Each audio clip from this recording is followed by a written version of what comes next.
ფრეგატის სურკუპის კაპიტანი და სამხედრო ატაშე დღესვე ქალაქის მერიაში იმყოფებოდნენ. შეხვედრაზე ფრანგულ-ქართული ურთიერთობები შეაფასეს. ისაუბრეს სამხედრო გემის საქართველოს წყლებში შემოსვლის მნიშვნელობაზე. ეკიპაჟის წევრებს ბათუმში ყველაზე მეტად ქალაქის სისუფთავე მოეწონათ. სურკუპი ერთ კვირაში კვლავ აპირებს ბათუმის ნავსადგურში შემოსვლას.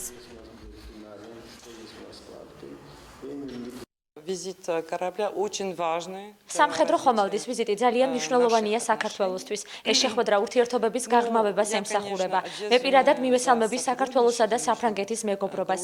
წელს საქართველოს წყლებში ფრანგული სამხედრო გემის მესამე ვიზიტია. ფრეგატი ბათუმის ნავსადგურში ერთ კვირაში კიდევ ერთხელ შემოვა, ასე რომ განსაკუთრებული წელი გვაქვს.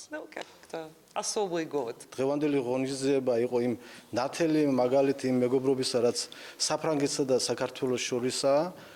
და ყველაზე მნიშვნელოვანი ისაა, რომ მათ დაგეგმილი აქვთ ერთობლივი წვრთნების ჩატარება და ეს კიდე დაეხმარება ჩვენ მეზღვაურებს, მესაზღვრეებს, რომ აიმაღლონ მათი პროფესიონალიზმი და გააღრმავონ ის ცოდნა, რაც მათ აქვთ.